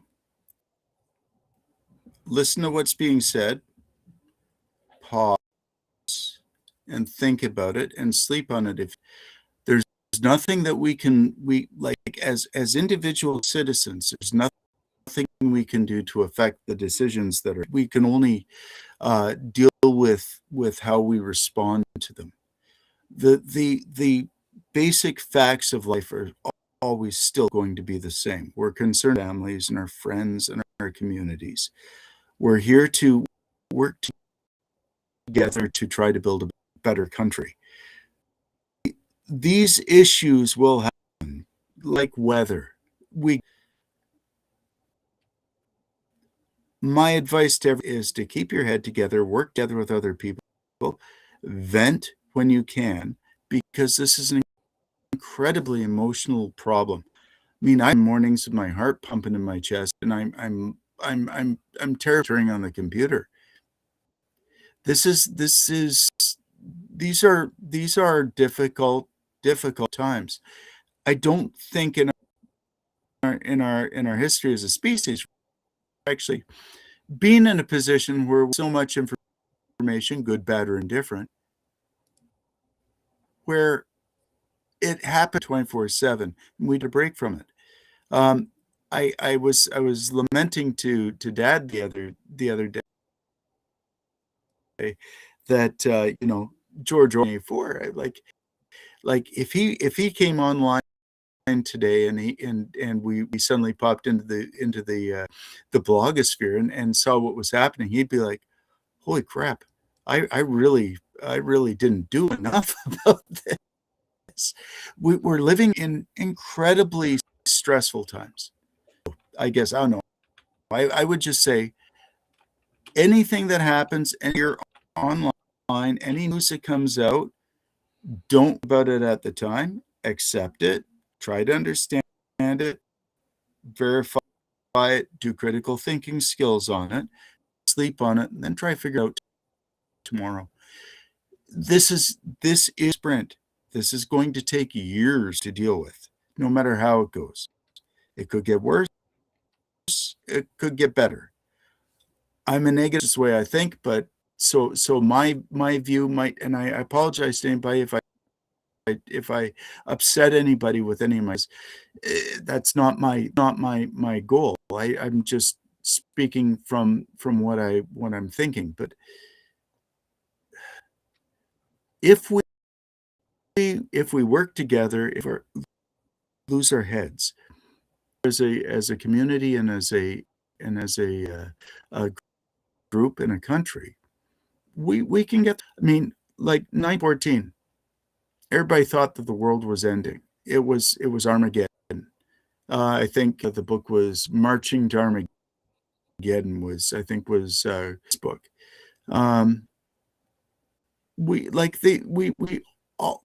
Some generations, sadly, unfortunately, you have like the boomer days. Some generations get to deal with the crap. We unfortunately are living in one of those other ones. like they said in the, was it that Chinese, I think it's Chinese curse, may you live in times. Well, we live in interesting times, so it's going, but reach into each other, reach out to, and as long as we work together and we're best to anticipate. In teaching, we talk about things like circles of control and circles of concern. Circles of control are the things that you can actually functionally modify and deal with and make an effect. Homelessness in your communities, food shelters or food banks, and things that you can do in your community, reaching out and with neighbors, making sure everybody's okay. You do that sort of stuff. We are concerned about all this stuff that we don't have any control over. That'll drive you crazy if you try to do that. Trust me, because I am crazy, because I do think like that. But we can get through this if we're careful and if we. Okay. I hope that helps. I think we go. Yeah. I think somebody had asked just a question here, what it is you thought of the Board of Peace, because there's some reaction from the audience saying, well, this is the Board of Peace is now running the world and this is what it's going to look like. And other people are saying, well, so this is the first action of the peace. Or are you seeing any relation to this or not? The Board of Peace is to world affairs as FIFA is actual soccer. We're not talking about anything that is meaningful. That is that was basically trying to get bankroll from various people into a hand. No, I do not see them as taking. Okay, does the UN have a lot of problems? Yeah, it does. Do we have a global order anymore? Nah, it's falling apart. So we're going to have to start over from. Is the Board of Peace like Spectre and taking over and dealing with the manipulation of evil? They already are. Whether they call themselves the Board of Peace or not, much effect. Is Canada going to get involved in it? Outside of various individuals who are very closely connected with MAGA and things like that, no, I don't see it going anywhere. I see that as being a false start. Okay. As you know, before these strikes happened, there was some activity that was been happening between Afghanistan and Pakistan. Is that its own separate thing, or is that related to this? Oh, it's always going to be related, and it's always going to tie into this. But what's going on between Pakistan and Afghanistan are two Islamic states with different perspectives, and that's another issue. Consider that to be like an out from the main conflagration that is now in centered around the Persian Gulf, but it absolutely is. When I said that we might actually be in World War III, I'm not talking about like nukes flying everywhere. We're vastly far away from that. I do not see that as anywhere near in the offing and anytime soon. The three I'm talking about is like a low-level war, a brush fire that is starting to build up. We still have time as a global community to get control of it. If it goes on, we might have issues. If these fires join up, that becomes a harder problem. But we've got I would say in the world right now, we've got the war between Pakistan and Afghanistan right now is a minor sideshow compared to what's happening there right now. The big show is what's happening between Russia and it all happens to be in the same continent, and that's all going to be related together. Any conflict or an environment like this, people on all sides are talking to people on other sides. So these actors are going to be in communication with each other. So is it connected? Sort of, yeah. Is it directly connected, or is it going to influence each other? At this point, I don't think so. I could be wrong, but I don't think so. Okay. Other comments that I've been seeing from the kits are sort of this statement that the Prime Minister has issued, again, about the situation in the Middle East, is not consistent with what he said in Davos and makes him look two-faced. And then there's other opinions that says if you do pay attention to what he said in Davos, this is exactly consistent. What would be, or that the world has changed a lot already since Davos. This is Davos plus, taking into effect again the world as it is and how it is rapidly changing since Davos. What would be your take on, given what was said in Davos, how would you take this statement? How would you interpret the statement? The first thing that struck me about what Carney said at Davos was that he was basically Bismarck, realpolitik from a Canadian perspective. He was looking at the situation from where he stood at that time, before all this stuff blew up. He said that the old order is gone, and we have to forge a new one. Correct. He said that Canada has to make a new way forward. We are.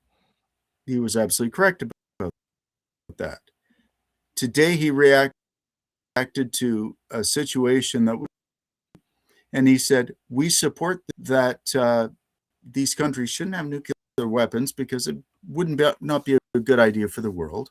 And he also maintained our independence from America, which I see the thread between what he's doing.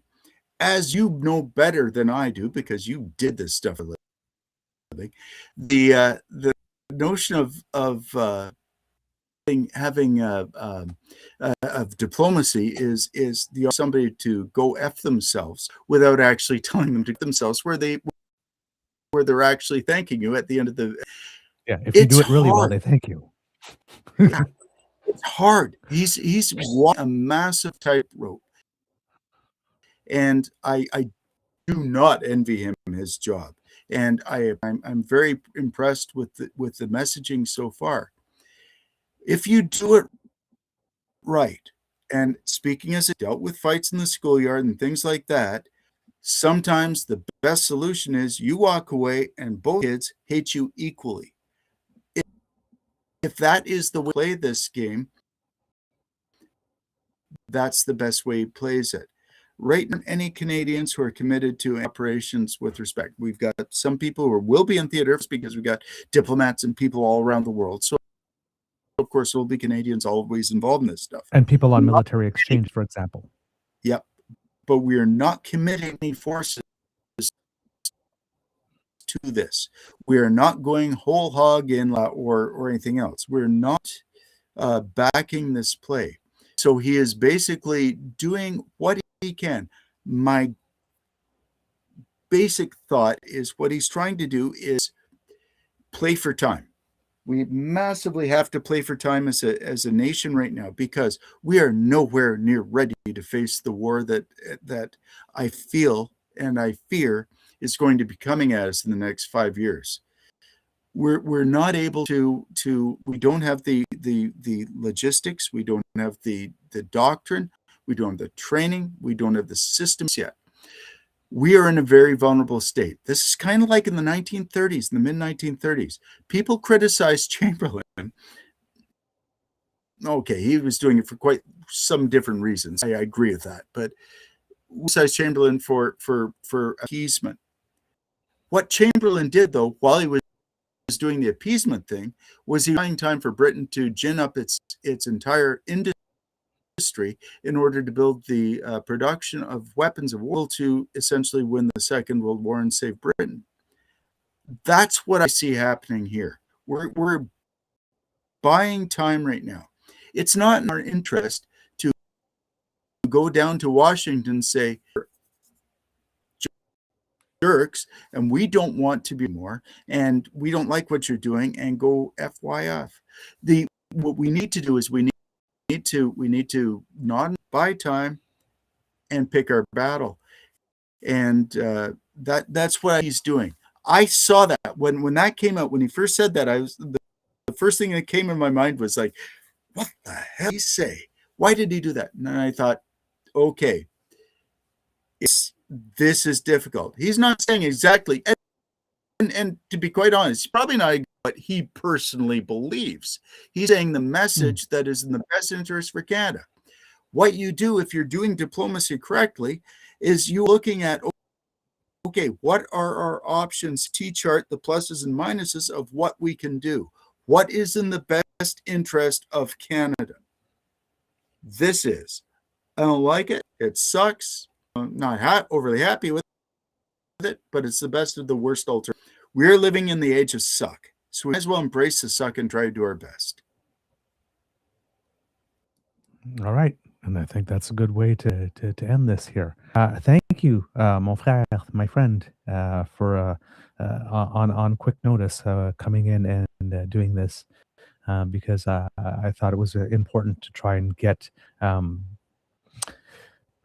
little breathe in through the mouth at this point, because things are moving rapidly, and again, we don't have full information. We don't know what's real. We do not know what is not real.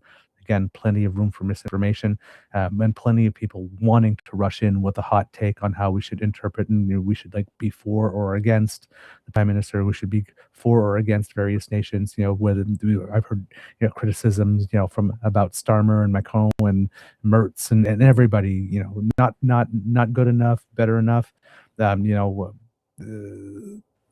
They have called some. I heard on the news that why they have called for some form of de-escalation. We have not. Does that miss terrible? Again, they are not next door neighbors. We are. So that's also a factor with the United States. But they are closer to the theater of war geographically than we are. So I can understand why France and Germany would like some de-escalation, because Iran might be able to hit there with a missile, but they do not have intercontinental missiles, so they can't hit here. So we don't necessarily have to call for de-escalation. There's all these factors to try and put in.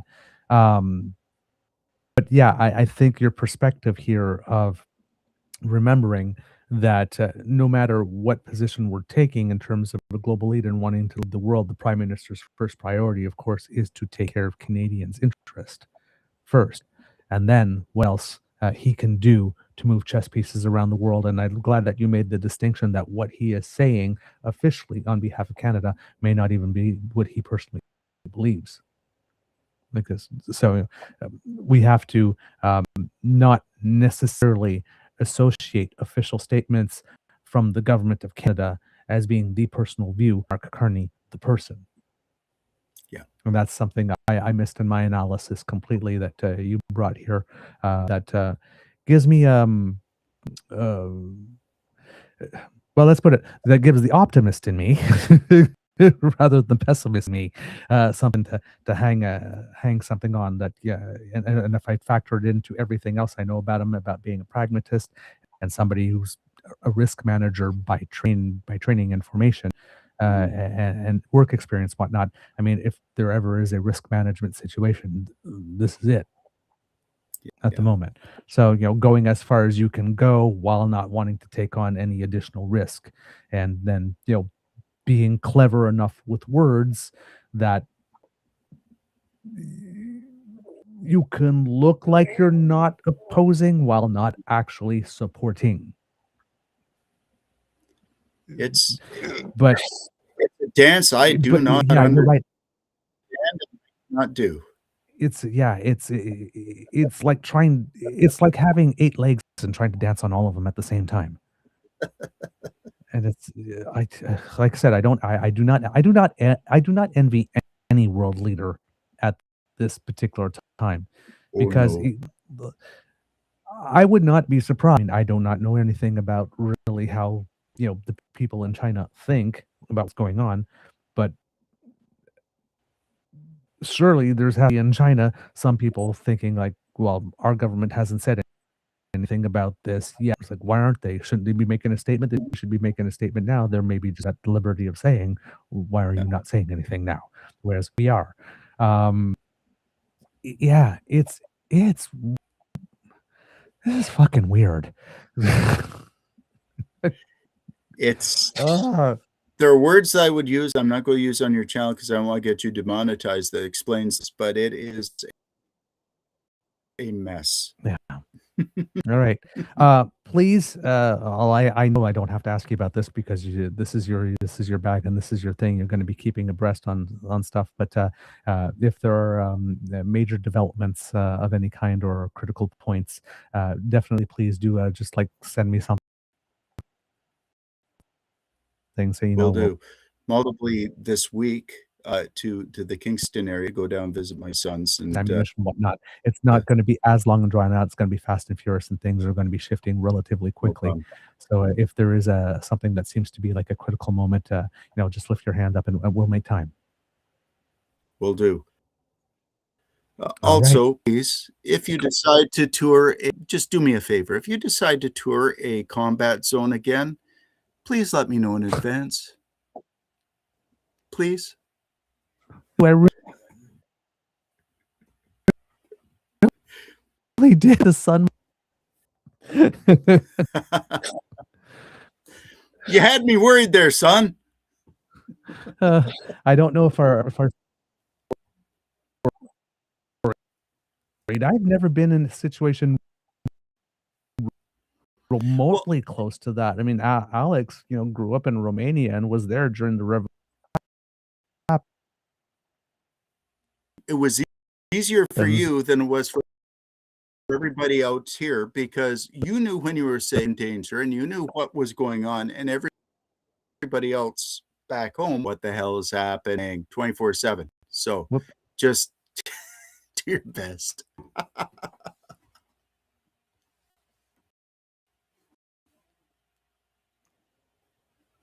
I'm gonna. I lose you. Okay. Look here, because. All right. Et nous fini. C'est bon ça?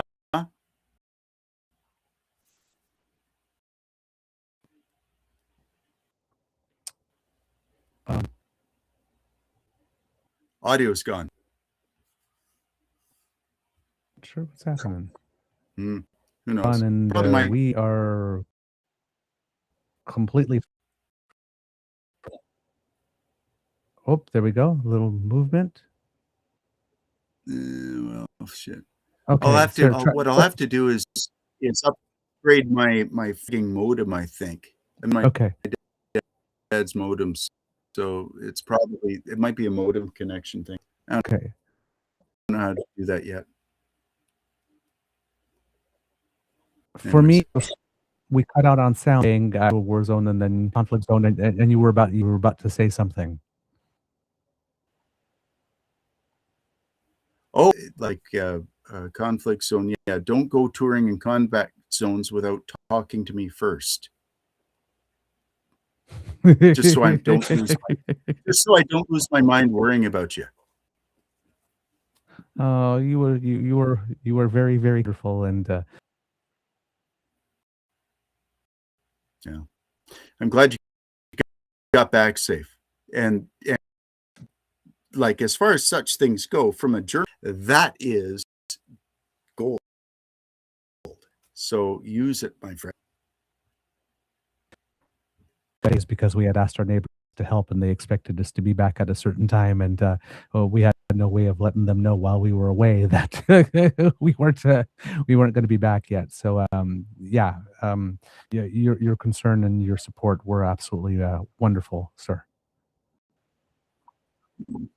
I didn't do much, but anyway. All right. Well, I got to get going here because I think my dad has got dinner ready, and he's making loud noises in the kitchen, which is usually his passive aggressive way of telling me that it's time for me to get my ass out there.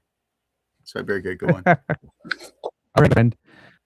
I again, there's something going on right here that I cannot see. I can hear you, but I cannot see anything on my screen whatsoever. So I will You're let you. frozen. Yeah, I will let you go for now. People might be seeing a split screen with nobody there or something, or maybe if you just check out yourself. Oh, there you go. Now it's there. Okay. Uh, hopefully that was not too weird for anybody watching. All right, my friend. Adieu, Adios. bientôt.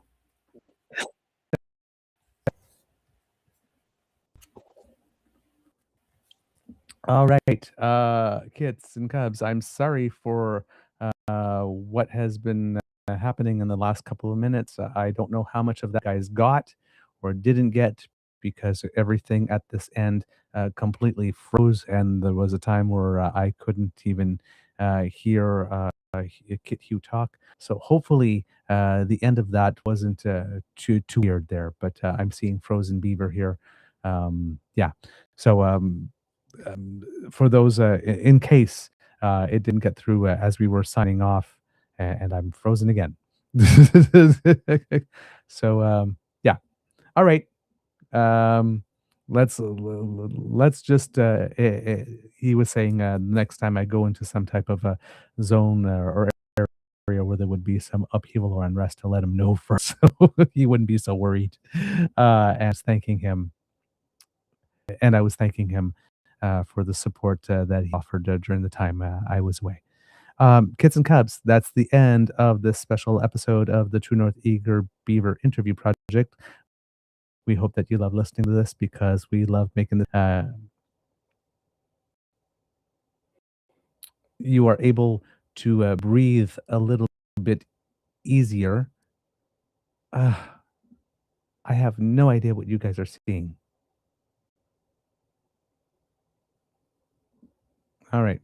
I have no idea why this is happening at the moment because the only thing I have open is one window.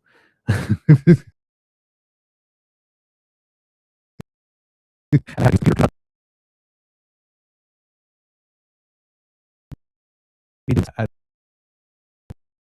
doesn't seem. Hopefully, you can still hear me. All right. Yeah, you seem to work with the video. I'm just video is not cooperating. I'm just gonna sign off at the moment and won't do the regular closing.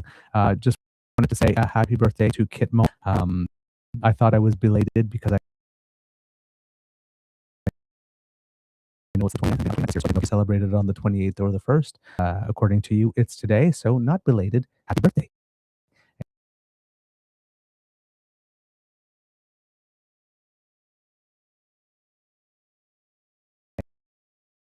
And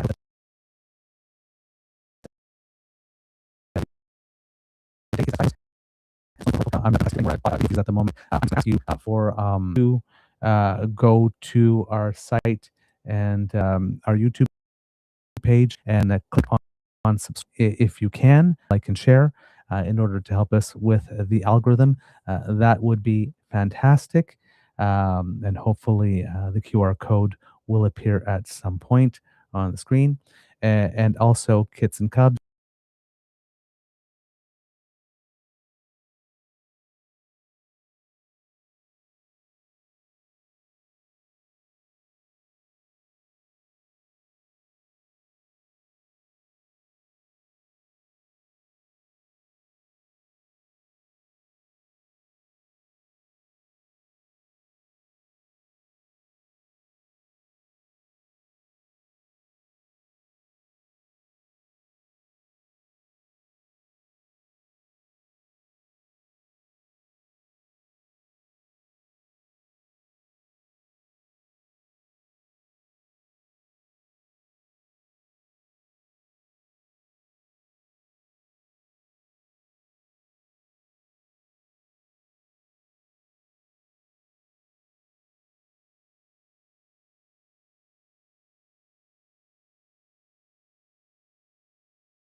And even that has taken a while.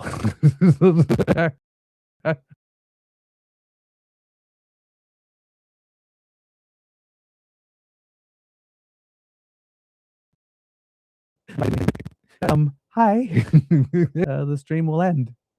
All right.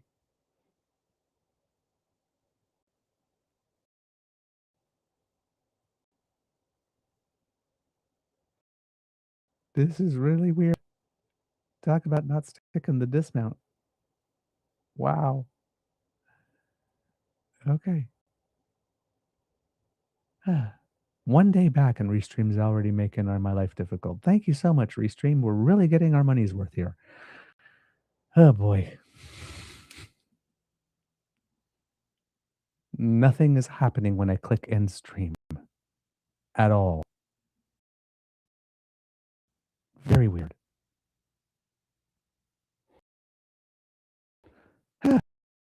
All right. I'm just going to try into the window and see if it turns off on its own. Sorry, kits and cubs, for this. Yeah, I have no idea why. So sorry.